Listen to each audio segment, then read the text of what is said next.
골절 회복 기간. 신우이가 허둥지둥 아이 셋을 우리 집에 떠맡겼다.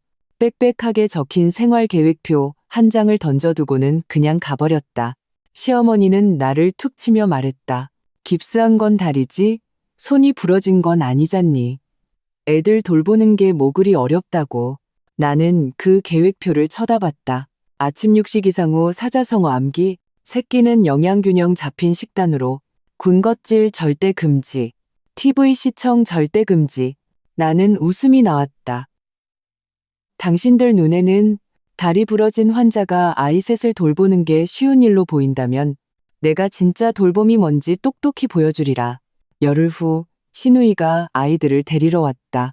그녀가 아이들 방문을 여는 순간 다리가 풀려 주저앉을 뻔했다. 냉이 아파트 계단으로 택배를 가지러 가던 날이었다. 나는 슬리퍼를 끌며 콧노래를 불렀다.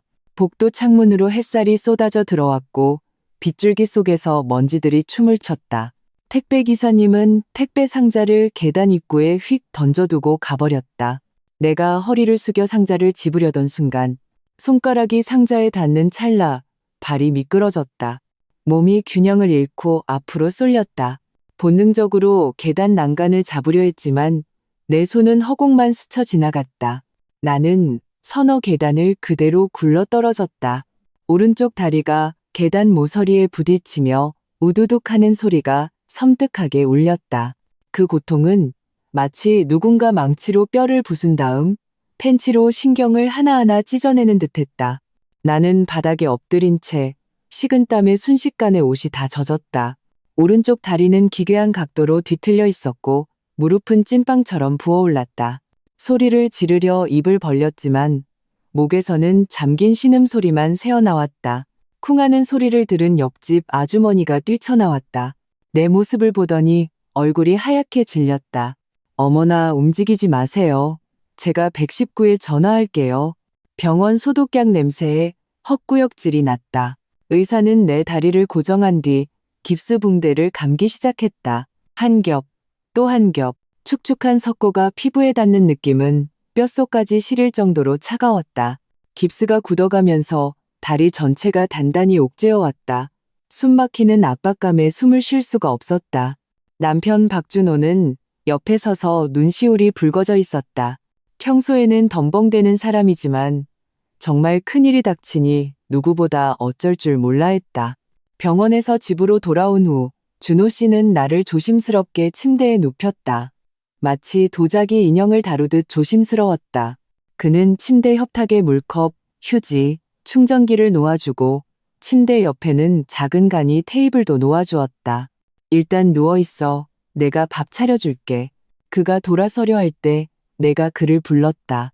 준호 씨. 그가 돌아보았다. 그의 눈에는 미안함이 가득했다. 괜찮아. 나는 애써 미소를 지었다. 그냥 골절이잖아.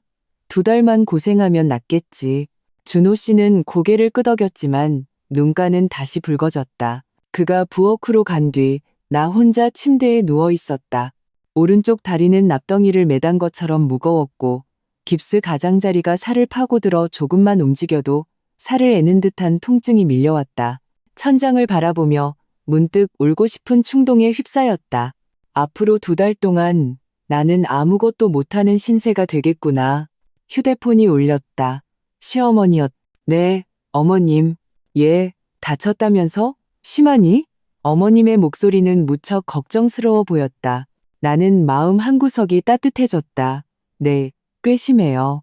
오른쪽 다리 골절이라 2달은 꼼짝 못한대요. 어휴, 어머님은 한숨을 쉬었다. 그럼 어떡하니? 우리 준호도 회사 일로 바쁜데 누가 널 돌봐준대. 내가 괜찮다고 말하려던 참에 어머님이 말을 이었다. 내가 요즘 허리가 영 안 좋아서 너희 집에 가볼 수가 없겠구나. 가사도우미라도 부르는 게 어떠니? 나는 순간 멍해졌다. 어머님 댁은 여기서 버스로 2정거장 10분 거리다. 지난달에도 아파트 단지 경로당에서 친구분들과 고스톱 치시는 걸 배웠는데 허리를 꼿꼿이 펴고 계셨다. 어머님, 괜찮아요. 준호 씨가 돌봐줄 거예요. 내 목소리는 조금 메마르게 나왔다. 전화를 끊고 나는 휴대폰을 옆으로 던져버렸다. 다음 날 아침 준호 씨의 휴대폰이 쉴 새 없이 울렸다. 그가 전화를 받자마자 목소리가 긴장으로 가득 찼다. 네? 부산으로요? 보름이나요? 나는 눈을 떠 그를 바라봤다. 준호 씨는 수화기를 맞고 낮은 목소리로 몇 마디 더 하더니 전화를 끊었다. 그가 돌아서자 그의 얼굴에는 미안함이 가득했다. 회사에서 갑자기 부산으로 프로젝트 때문에 출장을 가라고 하네. 내 심장이 쿵 내려앉았다. 얼마나? 보름, 그는 입술을 깨물었다.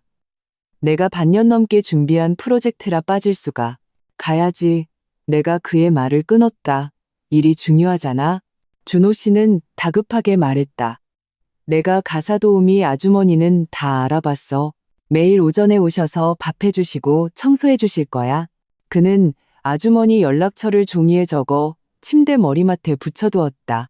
떠나기 전 준호 씨는 내 이마에 입을 맞췄다. 미안해. 나는 웃으며 그를 밀어냈다. 얼른 가. 기차 놓치겠다. 문이 닫히는 순간 집안은 갑자기 쥐죽은 듯 조용해졌다. 벽에 걸린 시계의 째깍거리는 소리만 들려왔다. 나는 침대에 누워 천장의 실금을 바라보았다. 갑자기 온몸에 한기가 느껴졌다. 셋째 날 오전 갑자기 초인종이 울렸다. 나는 힘겹게 침대에서 일어나 벽을 짚고 조금씩 거실로 향했다. 깁스는 지독하게 무거웠고 한 걸음 뗄 때마다 상처가 바늘로 찔리는 듯 아팠다. 현관문 앞에 다가가 인터폰 화면을 확인했다. 신우이 박서연이 문 밖에 서 있었고 그 뒤로 아이 셋이 서 있었다. 그녀의 손에는 커다란 캐리어 2개가 들려 있었고 얼굴에는 초조함이 가득했다. 내 심장이 다시 쿵 내려앉았다. 불길한 예감이 들었다. 문을 열자마자 내가 입을 떼기도 전에 서연이가 캐리어를 끌고 집 안으로 들이닥쳤다. 그녀는 캐리어를 거실에 던져두고는 아이들을 향해 소리쳤다. 얘들아, 빨리 들어와. 밖에 서 있지 말고. 아이 셋이 줄줄이 들어왔다. 8살 민준이는 책가방을 메고 잔뜩 주눅든 표정이었다. 6살 서연이는 분홍색 원피스를 입고 겁먹은 눈으로 나를 쳐다봤다. 이제 막 4살이 된 지호는 곰인형을 껴안고 누나 뒤에 숨어 있었다. 내가 문틀을 잡고 물었다. 아가씨, 이게 어떻게 된 일이에요? 서연이는 외투를 벗으며 고개도 들지 않고 말했다. 새언니, 저 열흘 동안 서울로 교육받으러 가야 해요. 애들은 방학했는데 엄마는 허리 아프다고 못 봐주신다니 새언니한테 좀 부탁해야겠어요. 그녀는 마치 별일 아니라는 듯 가볍게 말했다. 나는 할 말을 잃었다. 하지만 저 다쳐서 걷기도 힘든데 어떻게 아이들을 돌봐요? 그제야 서연이는 고개를 들어 내 깁스한 다리를 힐끗 쳐다봤다. 새언니, 손 다친 건 아니잖아요. 그리고 민준이는 벌써 8살이라 자기 앞가림은 해요. 언니는 그냥 옆에서 거들어주기만 하면 돼요. 그녀의 당당함에 나는 기가 막혔다. 바로 그때 시어머니도 복도에서 들어오셨다. 손에는 장바구니를 들고 계셨다. 나를 보시더니 환하게 웃으며 말했다. 마침 너도 집에서 쉬고 있으니 우리 서연이 애들 며칠만 좀 봐줘라. 나는 시어머니를 보았다. 속에서 불이 치밀어 올랐다. 내가 다쳤을 때는 허리가 아파 못 오겠다더니 딸을 위해서는 바로 달려오시는구나. 나는 심호흡을 했다. 어머님, 저는 정말 못 돌봐요. 침대에서 내려오는 것도 힘든데 애들 다치기라도 하면 제가 어떻게 해요? 시어머니의 표정이 굳어졌다. 너는 꼭 그렇게 정없게 말하더라. 한 가족끼리 서로 돕고 사는 거지. 뭘 그리 따지니? 우리 서연이 피부관리실 이제 막자리 잡아가는데 이번 교육이 얼마나 중요한데. 서연이도 옆에서 거들었다. 새언니 불편한 거 알아요. 그래서 제가 다 계획 짜놨어요. 그녀는 가방에서 종이 한 장을 꺼내 내게 건넸다. 받아보니 종이에는 글씨가 빽빽하게 적혀 있었다. 아침 6시 기상 및 세면, 사자성어 암기. 아침 식사는 우유, 계란, 통밀빵 필수. 오전에는 문제집 풀기, TV 시청 금지. 점심 식사는 채소, 고기, 과일 등 영양 균형 잡힌 식단. 오후에는 서예 연습, 독서. 군것질 금지, 탄산음료 금지, 오직 생수만 허용. 저녁 식사 기준은 점심과 동일. 저녁에는 뉴스 시청, 구시 정각 취침. 전 과정에서 스마트폰, 게임 절대 금지. 나는 이 종이를 보고 있자니 내가 아이들을 돌보는 건지 죄수 3명을 감시하는 건지 헷갈렸다. 내가 고개를 들었다. 아가씨, 이 요구사항들은 다리 다친 제가 해줄 수 있는 게 아니에요. 다른 사람 알아보세요. 서연이의 얼굴색이 변했다.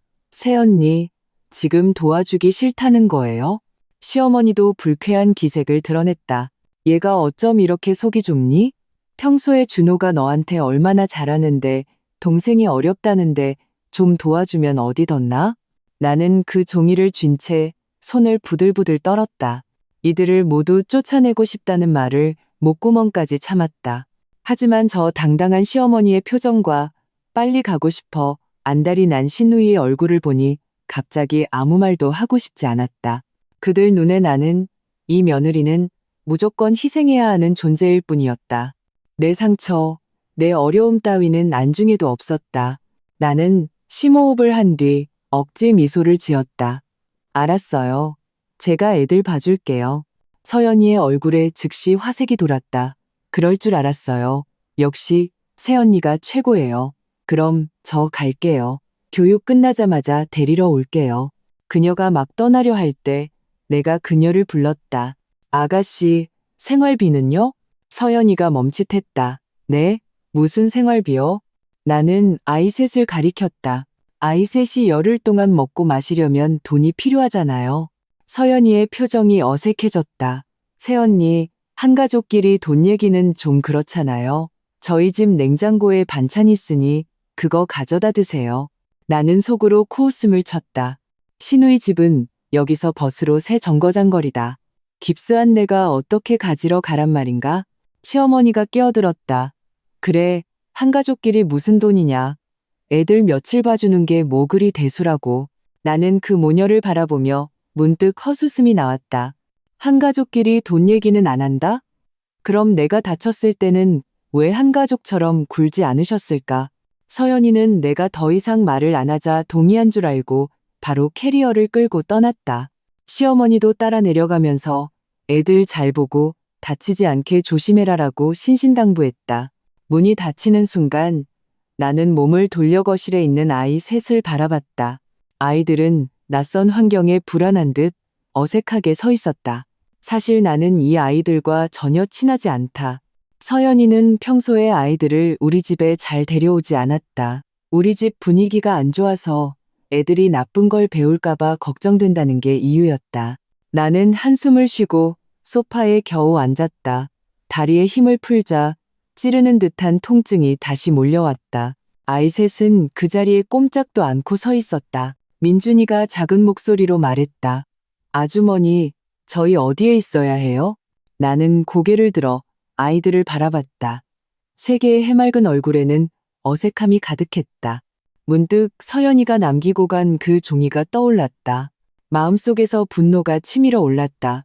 좋아, 당신들 눈에 다리 부러진 환자가 아이 셋을 돌보는 게 쉬운 일이라면 내가 진짜 돌봄이 뭔지 제대로 보여주지. 랭아, 나는 억지 미소를 지었다. 얘들아, 아무데나 편하게 앉아. 아주머니가 다리가 아파서 너희를 잘 못 챙겨줄 수도 있어. 이해해줘. 그제야 아이 셋은 조심스럽게 소파에 앉았다. 마치 수업을 듣는 초등학생처럼 허리를 꼿꼿이 세우고 두 손을 무릎 위에 가지런히 모았다. 나는 그 모습을 보며 문득 좋은 생각이 떠올랐다. 나는 스마트폰을 들어 배달 앱을 켰다. 화면에 가득한 화려한 음식 사진들이 내 눈을 사로잡았다. 나는 고개를 들고 상냥하게 웃으며 아이들에게 물었다. 너희 뭐 먹고 싶어? 치킨, 햄버거, 아니면 피자? 아이 셋이 일제히 고개를 들었다. 눈이 반짝였다.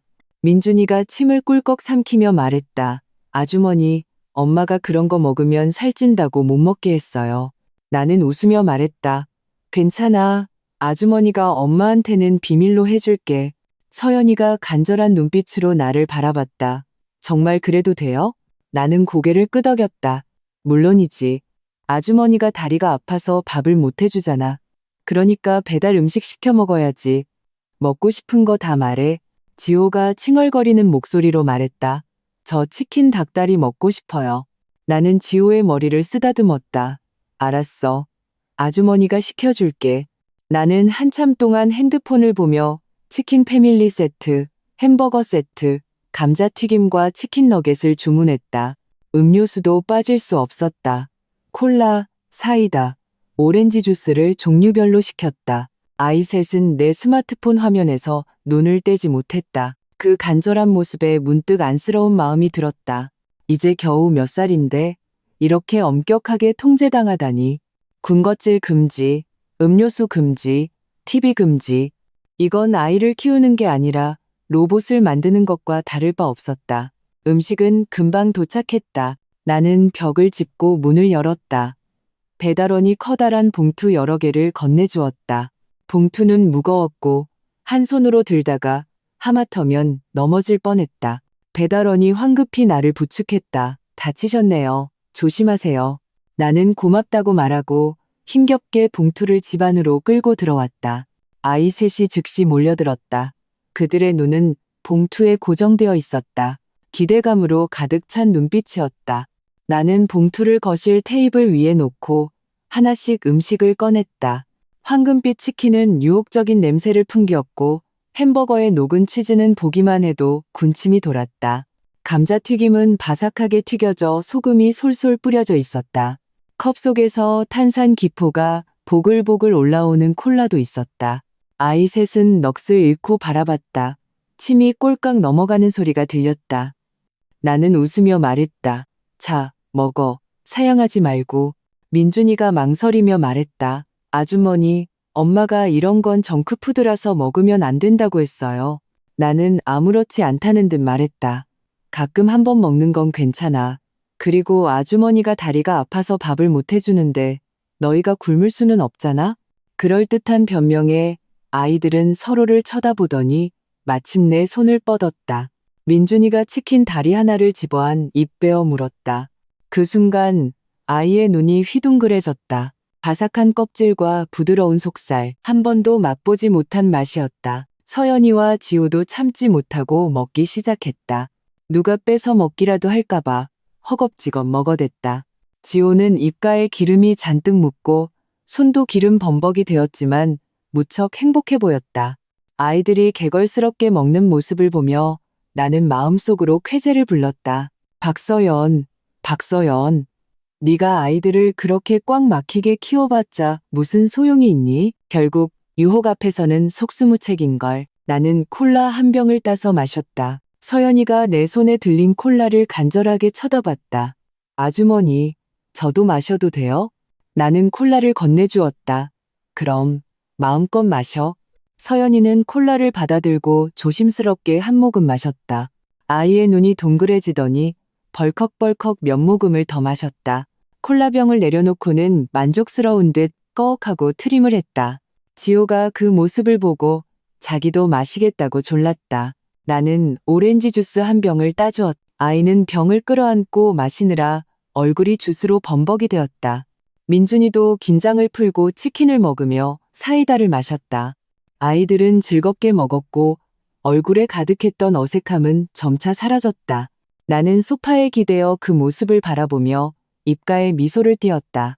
식사가 끝나자 거실 테이블은 아수라장이 되었다. 뼈다귀, 포장지, 음료수병이 여기저기 널려 있었다. 나는 한번 힐끗 보고는 신경 쓰지 않았다. 어차피 내일 가사도우미 아주머니가 와서 치울 테니까. 민준이가 난장판이 된 테이블을 보고 불안한 듯 말했다. 아주머니, 이거 치워야 하지 않을까요? 나는 손을 저었다. 아니, 괜찮아. 아주머니는 다리가 불편해서 못 치워. 너희는 가서 놀아. TV 보고 싶으면 TV 봐도 돼. 아이 셋이 얼어붙었다. 민준이가 조심스럽게 물었다. 정말 TV 봐도 돼요? 나는 고개를 끄덕였다. 그럼 리모컨 테이블 위에 있으니까 마음대로 봐. 아이들은 서로를 쳐다봤다. 믿을 수 없다는 표정이었다. 민준이가 조심스럽게 리모컨을 집어 TV를 켰다. 화면에서는 만화 영화가 나오고 있었다. 아이 셋은 즉시 화면에 빠져들었다. 소파에 옹기종기 모여 앉아 눈도 깜빡이지 않고 화면을 쳐다봤다. 나는 시간을 확인했다. 오후 2시. 서연이가 남긴 시간표에 따르면 이 시간에는 서예 연습을 해야 했다. 하지만 지금 아이들은 신나게 만화 영화를 보고 있었다. 나는 휴대폰을 들어 준호 씨에게 카톡을 보냈다. 여보, 당신 동생이 애들 셋을 우리 집에 맡기고 갔어. 열흘 동안 봐달래. 준호 씨에게서 금방 답장이 왔다. 뭐? 제정신이야. 당신 다리도 아픈데? 나는 타자를 쳤다. 어쩔 수 없었어. 어머님까지 오셔서 맡아달라고 하시는데 거절할 수가 없었지. 내가 돌아가면 서연이한테 단단히 따질게. 일단 며칠만 좀 고생해줘. 필요한 거 있으면 말하고. 나는 코웃음을 치며 휴대폰을 옆으로 던졌다. 준호 씨는 항상 저런 식이다. 하지만 정작 중요한 순간이 되면 그는 언제나 어머니와 동생 편에 설 것이다. 나는 TV를 보는 아이들의 뒷모습을 보며 마음속 계획이 점점 더 뚜렷해졌다. 서연이가 아이들을 내게 던져두고 갔으니 나는 내 방식대로 하리라. 내 다리가 다친 건 상관없다고 생각했나? 그렇다면 다리 다친 사람이 아이들을 어떻게 돌보는지 똑똑히 보여주겠다. 림산. 저녁 6시. 아이 셋은 여전히 TV를 보고 있었다. 만화 영화에서 시작해 예능 프로그램까지 멈출 기미가 보이지 않았다. 나는 소파에 기대 다리를 테이블에 올린 채 스마트폰을 보고 있었다. 지호가 배고프다고 칭얼거렸다. 아주머니, 배고파요. 나는 시간을 확인했다. 그럼 또 배달시켜야지. 뭐 먹고 싶어? 민준이가 말했다. 아주머니, 엄마가 저녁은 담백하게 먹어야 한다고 했어요. 나는 웃으며 말했다. 그런데 아주머니는 담백한 음식을 할 줄 모르는데 대신 피자 시켜줄까? 아이들의 눈이 다시 반짝였다. 나는 스마트폰을 켜서 라지 사이즈 피자 2판과 오븐 스파게티, 치즈볼을 주문했다. 음료수도 빠질 수 없었다. 또 콜라와 사이다를 각각 시켰다. 저녁이 배달되었을 때 아이들은 이미 안달이 나 있었다. 테이블 주위에 모여 내가 피자 상자를 여는 것을 뚫어져라 쳐다봤다. 치즈 향이 코를 찔렀다. 아이들은 침을 꼴깍 삼켰다. 나는 피자 한 조각을 잘라 지호에게 건넸다. 먹어. 지호는 피자를 받아들고 바로 입으로 가져갔다. 치즈가 길게 늘어났다. 아이는 입가에 소스를 잔뜩 묻히며 먹었다. 서연이와 민준이도 더는 참지 않고 각자 피자 한 조각씩을 집어들었다. 아이들은 한 조각, 두 조각 정신없이 먹어치웠다. 나는 그 모습을 보며 마음속으로 장부를 기록했다. 오늘 하루 배달 음식값만 벌써 20만 원이 넘었다. 서연이가 생활비를 안 줬겠다? 그럼 돈을 안 준 결과를 똑똑히 보게 해주리라. 저녁을 먹고 나서 아이들은 다시 소파에 틀어박혀 TV를 봤다. 나는 내 방으로 돌아와 침대에 누워 천장을 바라봤다. 다리의 깁스가 은은하게 아파오며 오늘 하루가 얼마나 피곤했는지를 상기시켜 주었다. 그 후 며칠 동안 우리 집은 완벽한 정크푸드 천국이 되었다. 매일 새끼는 전부 배달 음식이었다. 아침은 햄버거와 콜라, 점심은 치킨과 감자튀김, 저녁은 피자와 스파게티, 과자는 무제한으로 공급되었다. 감자칩, 사탕, 초콜릿, 비스킷을 박스째로 사다 날랐다. 냉동실은 아이스크림으로 가득 찼고 아이들은 먹고 싶을 때마다 꺼내 먹었다. 음료수도 마찬가지였다. 콜라, 사이다, 오렌지 주스, 과일 주스 등 없는 게 없었다. 아이들은 완전히 해방되었다. 매일 눈을 뜨면 과자를 먹고 TV를 보고 게임을 했다. 서연이가 남긴 생활계획표는 진작에 쓰레기통에 처박혔다. 사자성어 암기, 문제집 풀기, 서예 연습 같은 건 존재하지 않았다. 민준이는 매일 스마트폰을 붙들고 몇 시간씩 게임을 했다. 서연이는 소파에 파묻혀 하루 종일 만화 영화를 봤다. 지호는 온 집안을 뛰어다녔고 손에는 항상 과자가 들려 있었으며 입가는 늘 지저분했다. 나는 소파에 누워 다리를 테이블에 올린 채 아이들이 노는 모습을 지켜봤다. 거실은 점점 더러워졌다. 바닥에는 배달 음식 용기와 포장지가 널려 있었고 테이블 위에는 음료수병이 산더미처럼 쌓였다. 어떤 것은 다 마시지도 않고 버려져 끈적한 액체를 흘리고 있었다. 소파에는 음식 부스러기가 잔뜩 묻어 있었고 쿠션은 여기저기 뒹굴었다. 나는 그들을 보며 마음속으로 장부를 기록했다. 배달 음식값은 이미 150만 원을 넘어섰고 과자와 음료수 값으로 80만 원 이상을 썼다. 고작 4일 만에 200만 원 넘게 쓴 것이다. 나는 휴대폰을 들어 배달 앱 결제 내역을 캡처해서 앨범에 저장했다. 박서연, 네가 돌아오면 이 영수증들을 똑똑히 보게 될 거야. 닷새째 되는 날 밤 내가 스마트폰을 보고 있을 때 서연이에게서 갑자기 전화가 왔다. 내가 전화를 받자 그녀의 다급한 목소리가 들려왔다. 새언니, 애들 잘 있어요? 나는 무미건조하게 말했다. 응, 잘 있어. 다들 말 잘 들어. 서연이는 안도의 한숨을 쉬었다. 다행이다. 고마워요, 새언니. 아, 그리고 애들 숙제는 제때 하고 있죠?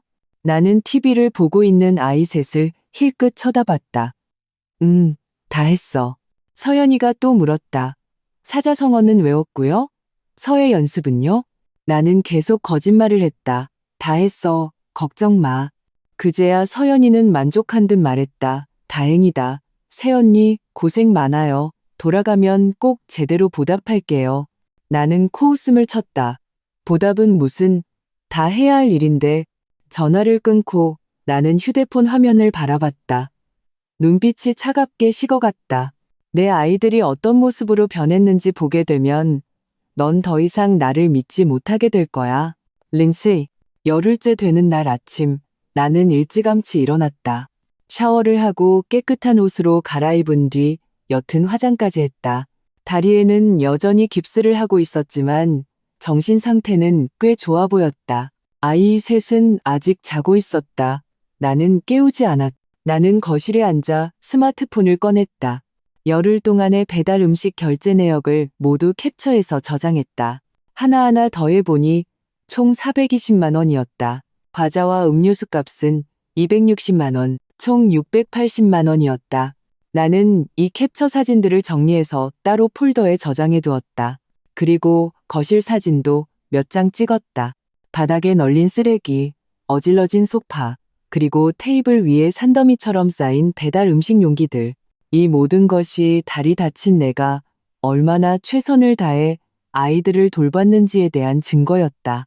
오전 10시 초인종이 울렸다. 나는 벽을 짚고 문을 열었다. 서연이가 허둥지둥 뛰어들어왔다. 그녀는 집에 들어서자마자 그 자리에 얼어붙었다. 거실의 모습은 그녀가 상상했던 것보다 훨씬 더 끔찍했다. 바닥은 온갖 포장지와 배달 음식 용기로 뒤덮여 있었고 어떤 것은 바닥에 끈적하게 눌어붙어 있었다. 테이블 위에는 음료수 병이 산처럼 쌓여 있었고 어떤 것은 쓰러져 끈적한 자국을 남기고 있었다. 소파에는 음식 부스러기가 가득했고 쿠션은 아무렇게나 뒹굴고 있었다. 공기 중에는 정크푸드 냄새와 시큼한 악취가 뒤섞여 있었다. 서연이는 코를 막았다. 얼굴이 파랗게 질려 있었다. 이게 돼지우리예요? 나는 휠체어에 앉아 태연하게 말했다. 어쩔 수 없잖아. 내가 다리가 아파서 치울 수가 없었어. 서연이는 심호흡을 하며 간신히 화를 억눌렀다. 애들은요? 나는 침실을 가리켰다. 아직 자고 있어. 서연이는 시간을 확인했다. 벌써 10시였다. 그녀는 빠른 걸음으로 침실로 향했다. 나는 그녀가 숨을 헙 하고 들이마시는 소리를 들었다. 뒤이어 10초가 넘는 정적이 흘렀다. 나는 휠체어를 타고 천천히 침실문 앞으로 다가갔다. 서연이는 침대 옆에 서서 마치 벼락이라도 맞은 듯 꼼짝도 하지 않았다. 그녀는 침대에 누워있는 아이 셋을 뚫어져라 쳐다보며 입술을 파르르 떨었다. 한참 동안 아무 말도 하지 못했다. 링호, 침대 위에는 아이 셋이 뒤죽박죽 널브러져 있었다. 민준이는 얼굴이 한층 동그래져서 턱선이 보이지 않을 정도였다. 입고 있던 티셔츠는 팽팽하게 당겨져 배를 불룩하게 드러내고 있었다. 서연이는 더 심했다. 원래 갸름했던 작은 얼굴은 이제 찐빵 같았고 뺨에는 붉은 뾰루지까지 몇 개 돋아 있었다. 원피스는 꽉 끼어서 허리춤으로 살이 한 겹 튀어나와 있었다. 지호는 침대에 엎드려 있었는데 입가에는 아직 초콜릿 자국이 남아 있었다. 베개에는 기름때가 얼룩져 있었다.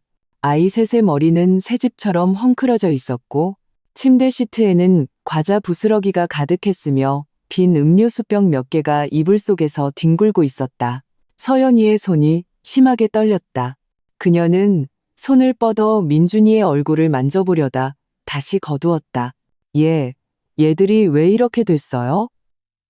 그녀의 목소리는 심하게 갈라져 있었다. 나는 문틀에 기댄 채 말했다. 내가 말했잖아요. 다리가 아파서 제대로 돌볼 수 없다고. 서연이가 휙 돌아봤다. 제대로 못 돌봐요? 이게 돌본 거예요? 애들이 얼마나 살쪘는지 보세요. 나는 담담하게 말했다. 매일 배달 음식 시켜서 배불리 먹였어요. 아가씨가 그랬잖아요. 내 손은 멀쩡하다고. 네, 내 손은 멀쩡했어요. 배달 앱으로 주문하는 손가락은 아주 잘 움직이더라고요. 서연이는 분노로 얼굴이 하얗게 질렸다. 배달 음식이요? 애들한테 뭘 먹인 거예요? 나는 스마트폰을 꺼내 앨범을 열었다. 이거 봐요. 이게 결제 내역이에요. 서연이가 휴대폰을 받아들고 화면을 넘겼다. 그녀의 얼굴은 점점 더 굳어갔다. 치킨, 햄버거, 피자, 스파게티, 감자튀김, 모든 기록이 정크푸드였다. 그녀가 마지막 페이지로 넘겨 총 금액을 확인했을 때 온몸이 굳어버렸다. 680만 원? 애들한테 680만 원어치 배달 음식을 먹였다고요? 나는 고개를 끄덕였다. 생활비를 안 줬잖아요. 그래서 배달시킬 수밖에 없었어요. 그리고 내가 다리가 아파서 침대에서 내려오지도 못하는데 애들을 굶길 수는 없잖아요. 서연이의 손이 더욱 심하게 떨렸다. 내가 애들을 돌봐달라고 했지 망쳐놓으라고 했어요? 나는 웃었다. 망쳐? 나는 아가씨 요구사항대로 애들 배불리 먹이고 따뜻하게 재웠어요. 봐요, 살찐 거. 잘 먹었다는 증거 아니에요? 너, 서연이는 나를 가리키며 기가 막혀 말을 잇지 못했다. 그때 민준이가 잠에서 깼다. 그는 비몽사몽간에 일어나 앉다가 서연이를 보고 눈을 빛냈다. 엄마, 서연이는 아들의 동그래진 얼굴을 보고 눈물이 왈칵 쏟아질 뻔했다. 그녀는 달려가 민준이의 어깨를 붙잡았다. 너 열흘 동안 대체 뭘 먹은 거야? 민준이가 신나서 말했다. 엄마, 아주머니가 우리한테 엄청 잘해줬어요. 매일 치킨이랑 햄버거랑 피자 사주고 과자도 엄청 많았어요. 서연이도 잠에서 깨 눈을 비볐다. 엄마, 아주머니가 콜라도 마시게 해주고 TV도 보게 해줬어요. 엄청 재밌었어요. 지호가 일어나 서연이의 다리에 매달렸다. 엄마, 나 아이스크림 또 먹고 싶어. 서연이는 아이들의 말을 들으며 온몸을 부들부들 떨었다. 그녀는 벌떡 일어나 내 앞으로 달려왔다. 일부러 그랬죠. 일부러 내 애들을 망치려고 작정한 거죠. 나는 휠체어에 기댄 채 평온한 어조로 말했다. 내가 뭘 일부러 해? 아가씨가 애들 나한테 맡기고 갔고 나는 열흘 동안 돌봐줬어. 다리가 아파서 움직이지도 못하니 배달 음식 시킨 거고 이게 뭐가 문제야? 너, 서연이는 분노로 온몸을 떨었다. 내가 애들한테 얼마나 엄격한지 알면서 애들이 정크푸드 먹으면 안 되는 거 알면서 나는 코웃음을 쳤다. 아가씨 오고 아가씨가 남기고 간 그 종이 좀 봐. 아침 6시에 일어나서 사자성어 외우고 새끼 영양식 챙겨 먹이고 TV랑 군것질은 금지? 다리에 깁스한 내가 그걸 할 수 있을 거라고 생각했어? 서연이는 내 질문에 아무 말도 하지 못했다. 나는 말을 이었다.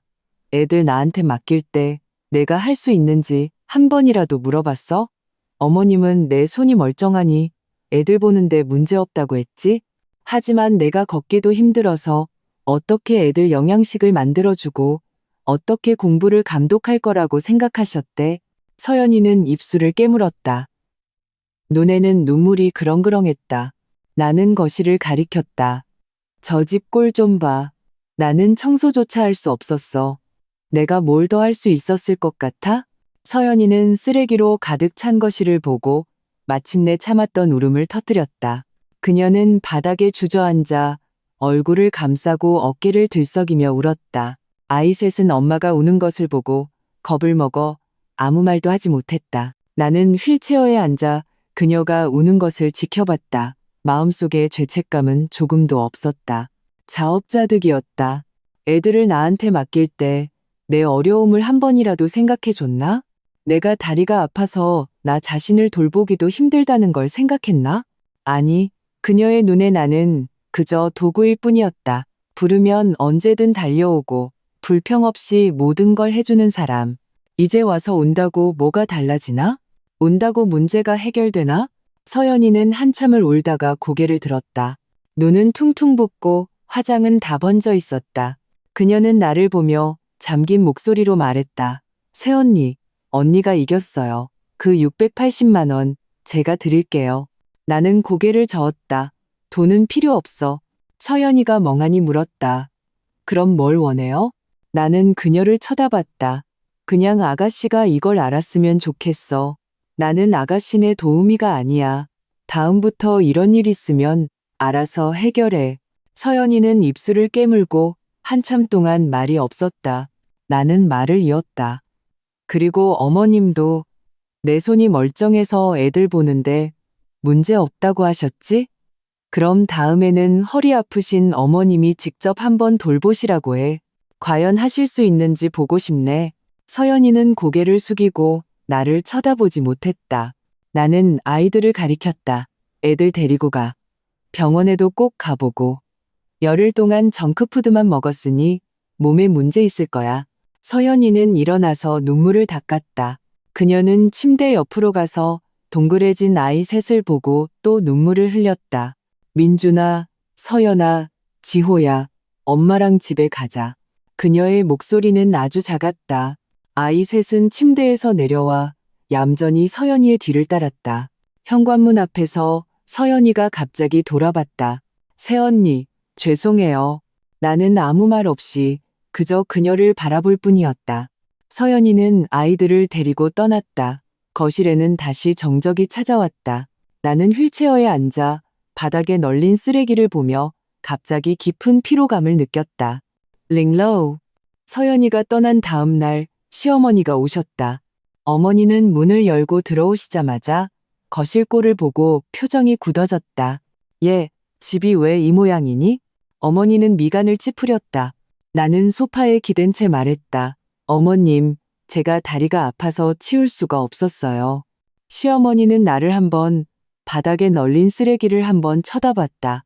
서연이가 어제 애들 데리고 갔지? 나는 고개를 끄덕였다.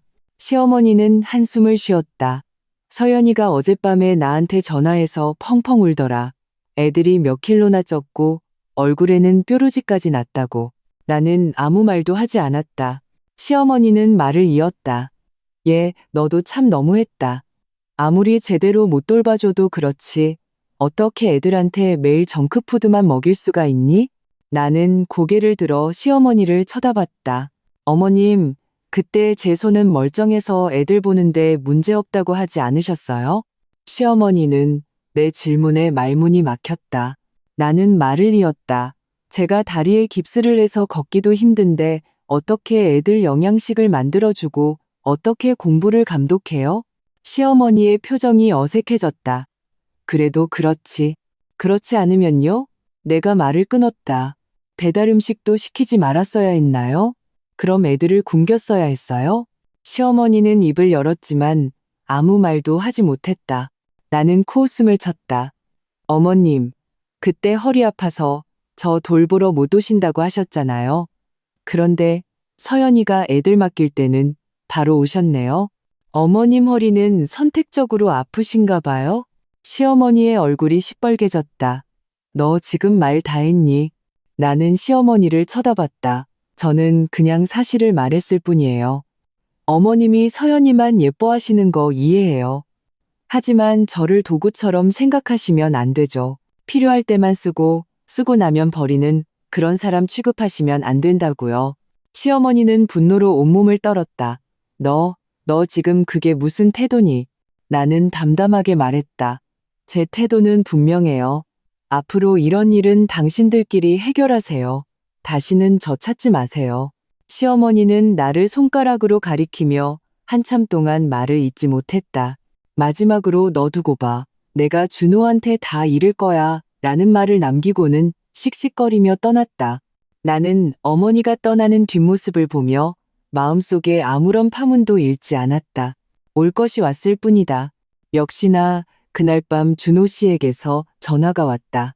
지연아, 엄마가 당신이랑 싸웠다고 하시던데. 그의 목소리는 조심스러웠다. 나는 침대에 기댄 채 말했다. 싸운 게 아니라 할 말을 한 거야. 준호 씨는 잠시 침묵했다. 내 동생 일 당신이 좀 심했던 건 사실이야. 나는 코웃음을 쳤다. 심해? 당신 동생이 다리 다친 사람한테 애셋을 맡기고 간 건 안심하고? 준호 씨는 한숨을 쉬었다. 그래도 애들한테 매일 정크푸드만 먹인 건. 나는 벌떡 일어나 앉으며 목소리를 높였다. 그럼 내가 어떻게 했어야 했는데?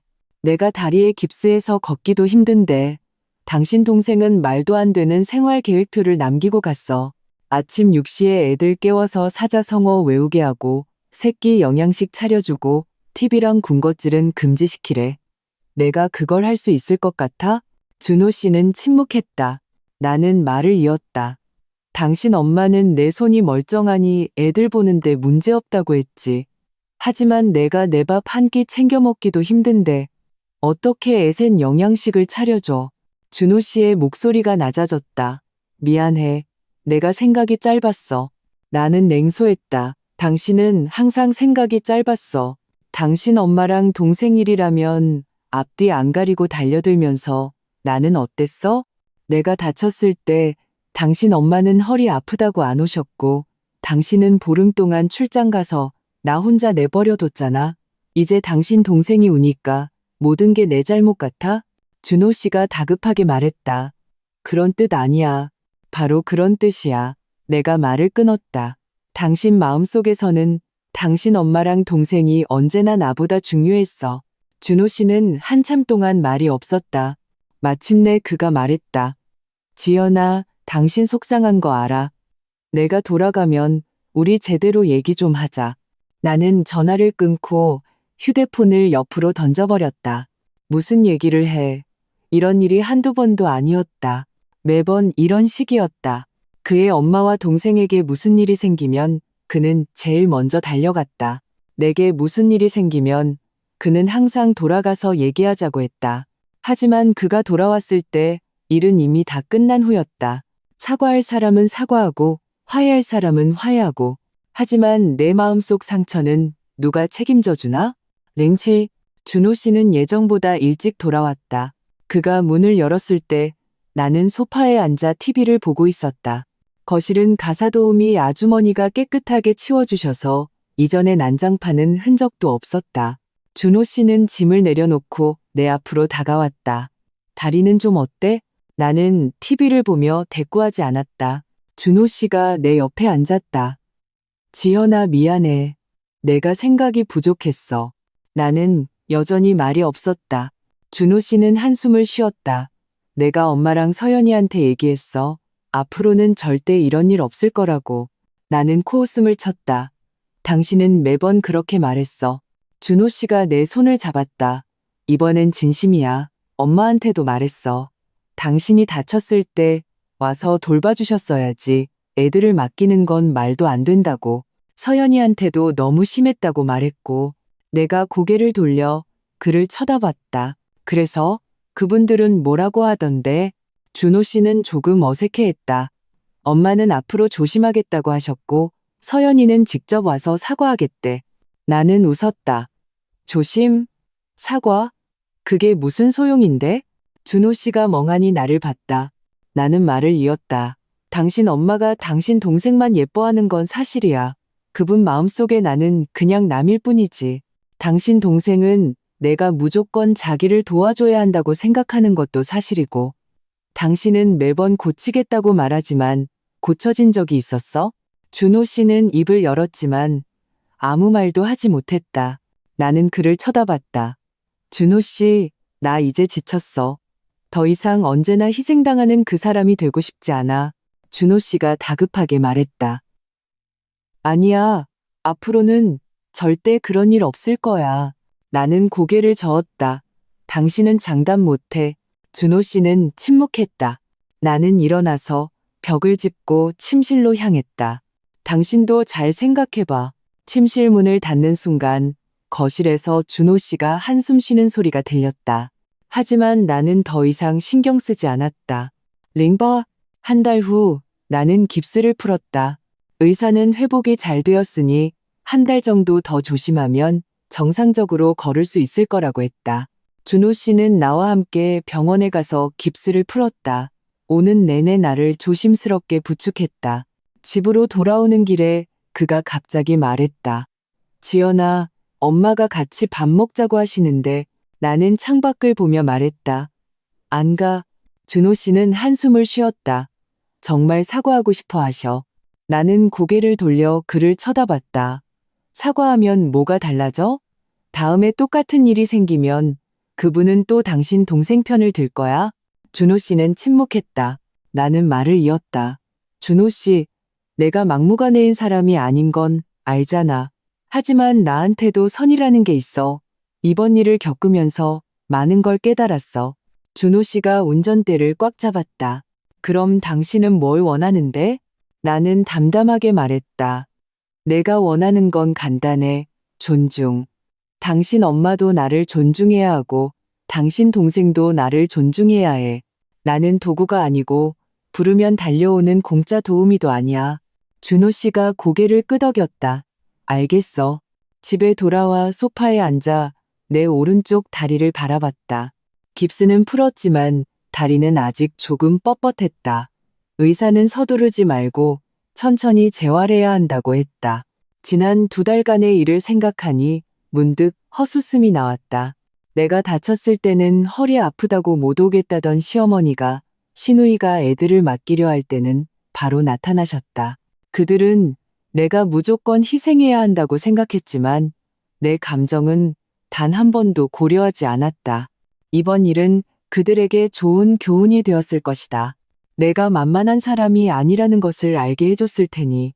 초인종이 울렸다. 준호 씨가 문을 열었다. 서연이었다.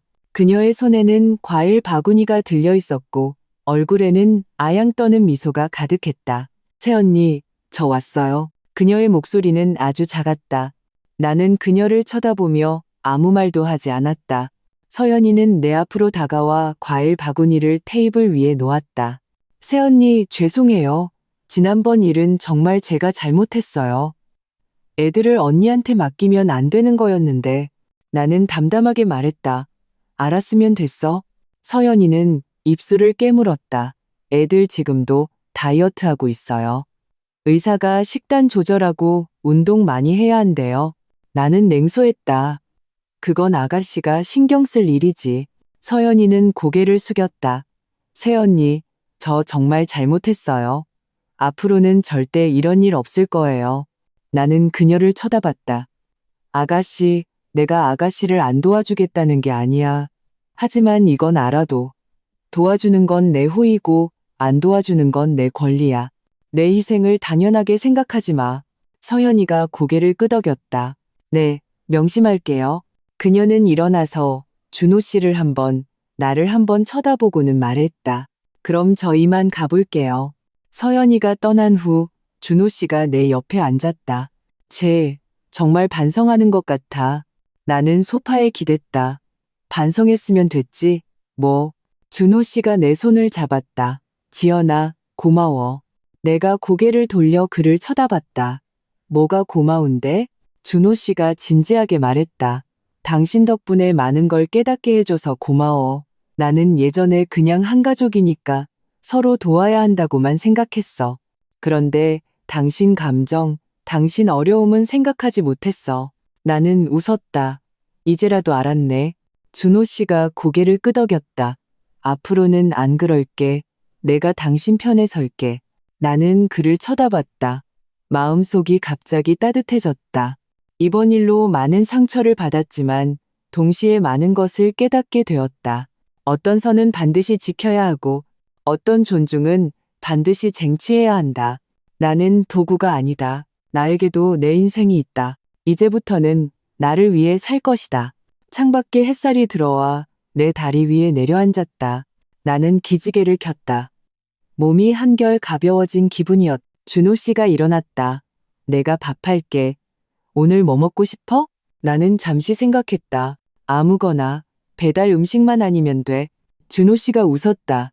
알았어. 당신이 제일 좋아하는 김치찌개 해줄게.